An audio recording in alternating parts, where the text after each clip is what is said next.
Okay, aloha everybody. Going to move through the social behavior lecture right now. Hope everybody's doing well.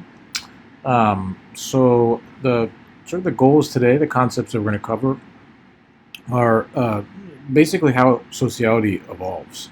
And the idea here is that when uh, the net benefits of close associations with others exceed the cost, then you would expect that sociality should evolve. We're also going to talk a bit about dominance hierarchies within social groups and how they play a role in reducing social costs of aggression. And we're going to talk about how cooperation can result from indirect fitness benefits or also reciprocal behavior, basically serving each other. So sociality, like just about everything we've talked about, evolves when the net benefits exceed the costs. So I want you to think for a minute, pause for a minute, and talk about what are some of the potential costs and benefits of living socially. Okay, so just pause, jot down some ideas, talk with your neighbor if you're there.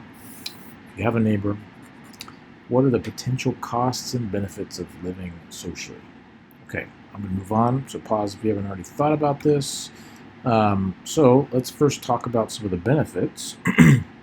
There are many examples. So reduced search time for resources. So if you think about back to that video we watched quite a while ago about capuchin monkeys and how they'll sort of, well, we watched it in the context of deception, but also using social groups. When an individual finds a resource, they can share that resource with others, so that can reduce search time.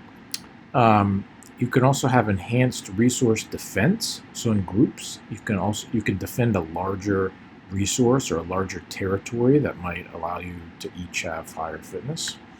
Reduced predation risk. So think back to when we talked about the dilution effect, selfish herds, and so forth. You might have lower physiological costs, and there are lots of examples of this. The one that I have here are bats. So bats, which are ectotherms, they're warm-blooded. When they roost together, they can withstand colder temperatures, and they have lower physiological stress associated with cold temperatures when they roost in groups. And we'll watch a video about that in penguins in Antarctica in just a minute. You also have division of labor. So things like bees and social spiders will divide their tasks up among different individuals, so different individuals can specialize in certain behaviors and can perform those behaviors much more efficiently. In that context, you might have communal care of young, so some individuals can go out and forage, while others who might be specialized in taking care of the young can then stay back and take care of the young.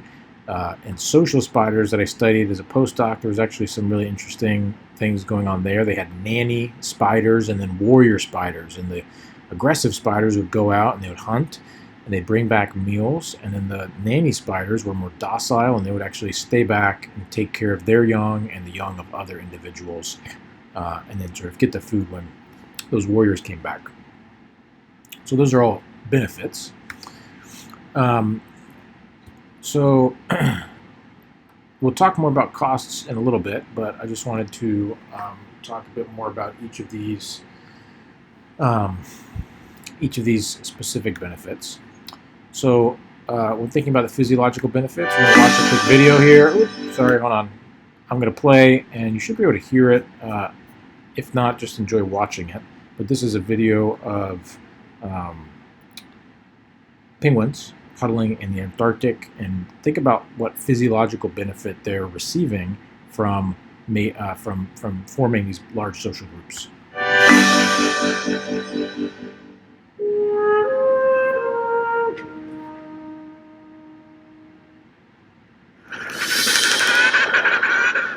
To breed in the coldest place on Earth, emperor penguins must also become part of a crowd. Their chicks are born in the depths of the Antarctic winter.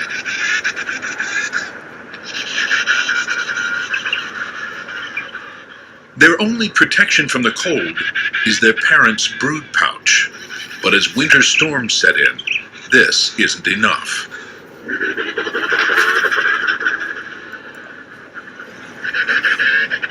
As temperatures reach 40 below, even the adults' only chance of survival is to huddle together. They start to waddle with a single purpose.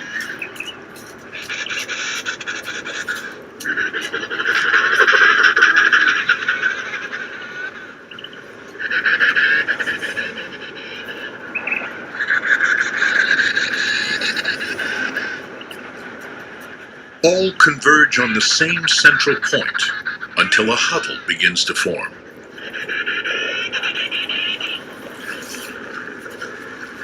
Each penguin must find a place to tuck in.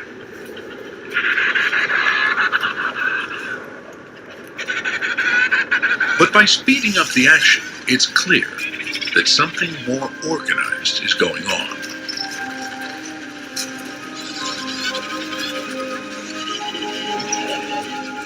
Soon, the huddle numbers thousands, and still more keep coming.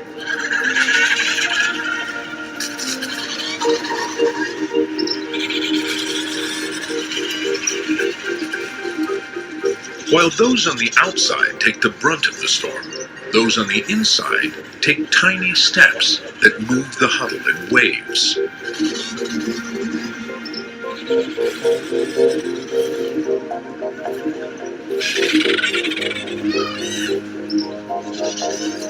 The densely packed penguins continue to shift and rotate from the center.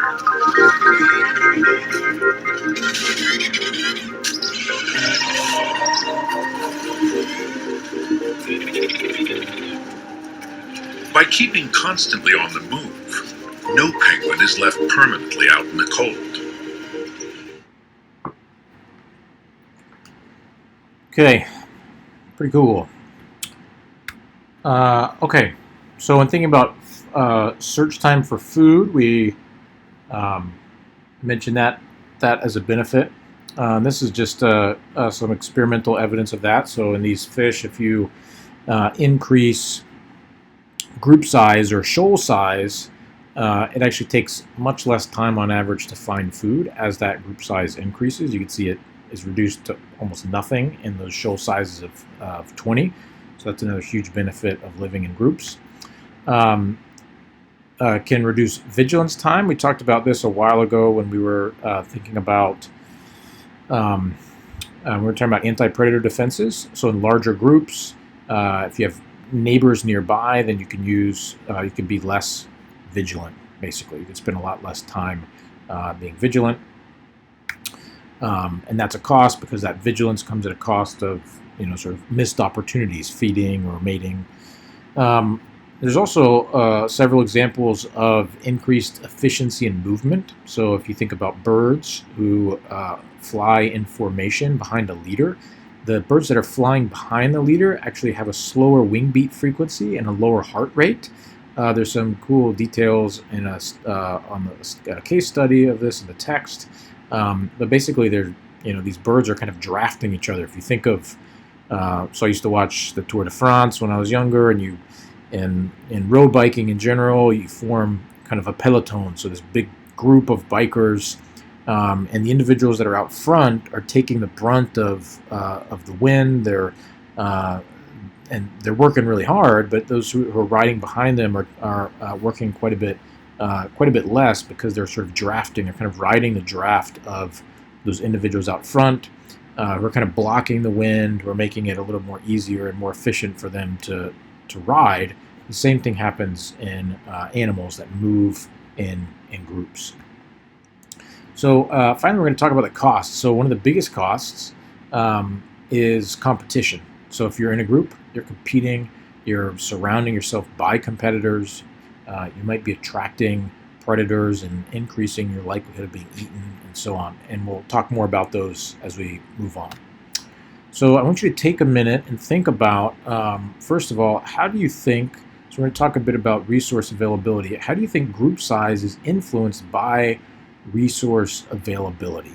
Okay, because group size can influence both finding resources, but also could influence competition for resources. So I want you to take a minute, pause, and think about how do you think group size is influenced by resource availability? Okay, moving on. So this is some observational work in primates that actually found that larger groups can be sustained by higher resource densities, but eventually groups will fracture. Okay, and that happens likely as competition starts to increase. So another cost, disease transmission. So I want you to think for a minute, how do you think group size is influences disease transmission rates? A couple typos there, one typo, depending on how you look at it. So how does group size influence disease transmission rates? Do larger groups or smaller groups have increased higher disease transmission? Take a minute. All right, moving on. So here's some experimental work. Hopefully you had some thoughts about how this might influence, group size might influence disease transmission. Here's a case study looking at the effect of group size on transmission rates. So the general idea is that in larger groups, oftentimes you have tighter spacing between individuals, and that leads to higher transmission rates. So this is comparing male and female guppies. And basically males tend to shoal less than females do. So females, on average, are closer to their neighbors than males are. And those females, which form tighter groups, have higher rates of infections. And this is true of parasites and other infections. So that's that bottom right graph there. So if you look at females, almost 80% of females in a group will contract an infection, whereas males contract infections at a much lower rate. So definitely a cost to associating closely with conspecifics. And I encourage you to see the text for more details on that, that case study. Okay, so again, general prediction here is that if the benefits of behaving socially, of engaging in social interactions outweigh the costs, then some form of sociality should evolve. So here's a big question. If selection acts on individuals, how can sociality, which is a group trait, evolve? I want you to think about that for a minute. Okay, so hopefully you came up with some good thoughts. The general idea here, and we're going to kind of explore this a little bit for the rest of the time, the general idea is that if an individual tends to have higher affinity for conspecifics, so if they want to associate with other individuals, and that's genetically based, if they have higher fitness, they're going to pass on that trait. And then you're going to get kind of this emergent property. So although it's an individual trait, that desire, that affinity for social interactions, it's an individual trait. It leads to kind of this collective outcome, this formation of a group, the formation of social groups. So pretty interesting. All right. So second part here, we're going to talk about how dominance hierarchies within groups can help reduce aggression. So first, what is a dominance hierarchy? This is an organized social system with dominant and subordinate members. So some individuals are alpha, other individuals are beta. In some cases, these are linear. So in a linear dominance hierarchy, one individual is dominant to each member below it and subordinate to all members above it. Okay. So these hierarchies are the emergent result of contests. And when we think of a contest, this is a ritualized dispute. And normally it's over a contested resource, and that can include rank in that hierarchy. So if you think back to those Capuchins, for example, the ones that lie to each other, who was lying to whom? It was often the animal that was on, the individual that was on the lower end of the hierarchy. And he would lie about finding a resource, because oftentimes if he found a resource, his superiors would take that resource from him or her. So that rank, that status, is a resource or can contribute to your access to resource. So that can be a source of dispute as well. Evolution would tend to favor maximizing benefits while diminishing superfluous costs. Okay, so this means that you should have contests that try to maximize the benefits of the outcome of the contests, but limit the costs that are associated with those contests. So there's lots of different contests, types of contests. These can be based on signals. These can be based on tests of strength. These can be based on like pursuit, so chasing each other, or violent aggression. So there's a couple examples there in those images. The stalk-eyed flies on the left. So basically those flies, the males will size each other up, and whoever has the widest stalk eyes is the winner. And so that's pretty low cost, and it's decided relatively easily. Whereas on the right, those anoles are sort of battling it out, grappling, and that's kind of a violent, aggressive contest that could have pretty negative outcomes. So I want you to think for a second about what factors might affect the severity of animal contests, of how severe these animal contests are. And while you're doing that, I'm going to take a drink.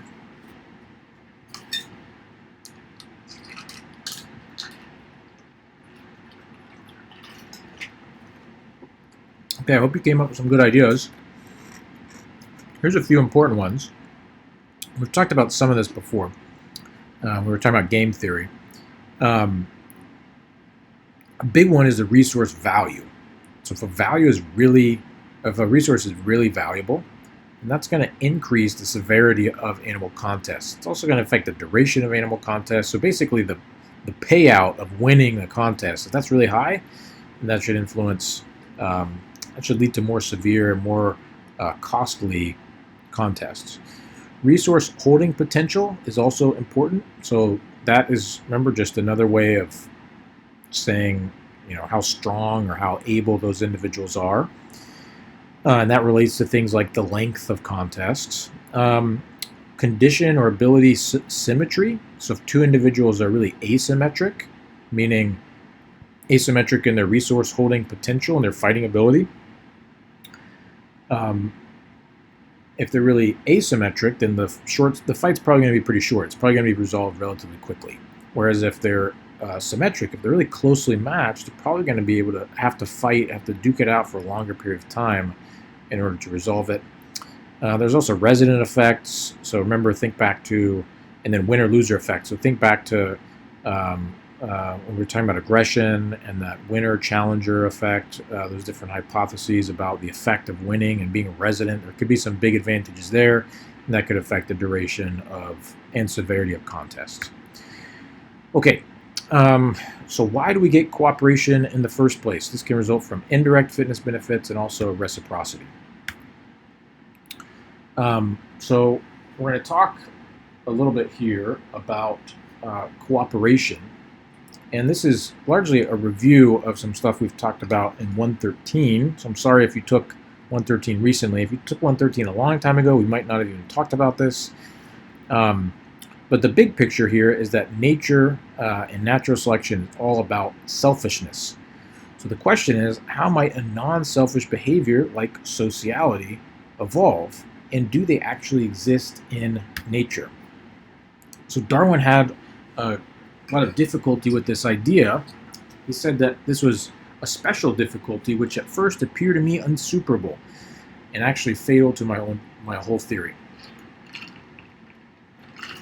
So what he saw was non-breeding groups of animals, non-breeding castes of social insects or non-breeding individuals, then families, and he had a hard time explaining that because those individuals would never reproduce. So if they were never reproducing, how could those genes be maintained within a population? So the key here, and he hinted at this solution, was that natural selection could favor traits that brought about personal fitness costs if they increase the benefit to close relatives, if they increase fitness to close relatives. So you might remember this. We talked about the inclusive fitness theory. So W.D. Hamilton, the guy in the top right there, he formalized these ideas about 100 years later in his theory of inclusive fitness. And basically what he said is that as from an evolutionary standpoint, the goal of reproduction is to propagate your distinctive alleles, distinctive copies of your genes. So you can do that through personal reproduction, which achieves that goal in a direct fashion. You're cranking out babies, you're passing on your genes directly. And you can also do that when you help genetically similar individuals pass on their genes. So they have genes in common with you. And so if they pass on their genes, they're passing on some of your distinctive alleles as well. And that's in an indirect fashion. And so remember, this is called direct fitness and indirect fitness. This is a measure of your personal reproduction and the reproductive success of your kin.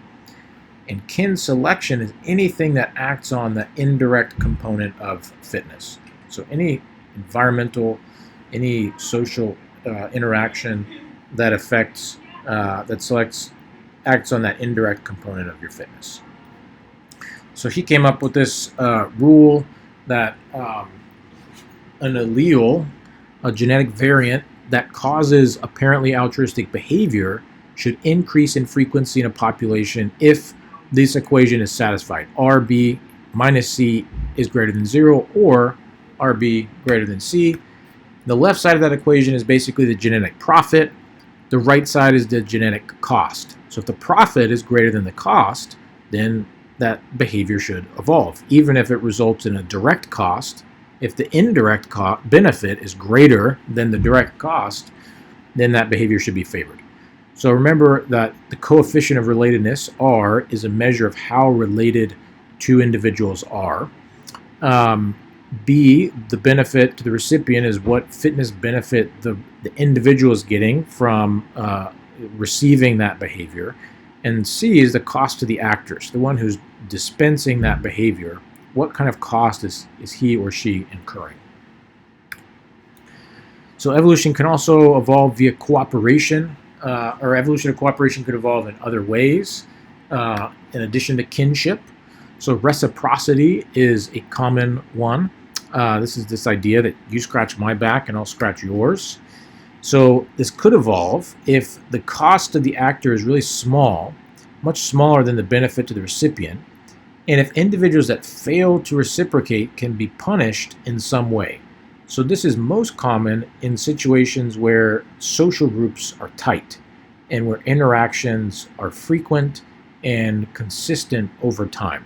So there's some cool work on vampire bats, where vampire bats will actually share a blood meal with somebody who's not a relative if they really need it, and if that individual has behaved well in the past. But if that individual doesn't share in the future, that individual can be kicked out and punished basically, and and they wouldn't cooperate with that individual. And that's a key. And so this actually becomes really interesting and really important in terms of human behavior, which we'll talk about more later. So many have argued that a lot of human emotions, so things like trust or guilt or gratitude or moralistic aggression, have evolved in response to selection for reciprocal altruism, this kind of cooperative behavior among individuals who are not related. So sometimes these are referred to as score-keeping adaptations. So if you trust somebody, what are you actually doing? When you trust somebody, you're saying, all right, well, I'm going to believe that you are going to fulfill your word, right? I'm helping you out now. I trust you that you're going to help me out in the future. I trust that you're not going to, skip town and take all my stuff, right?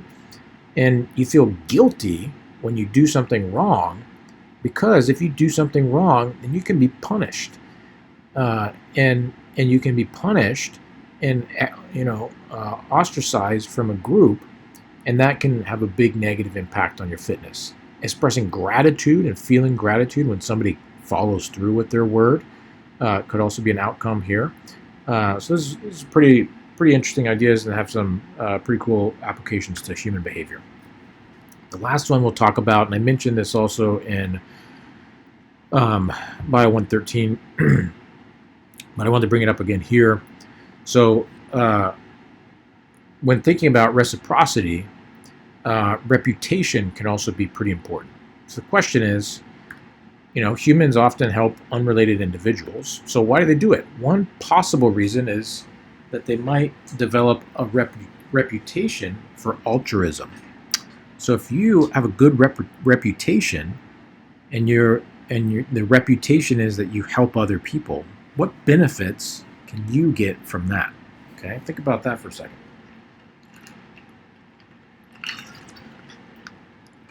There's probably a lot of benefits.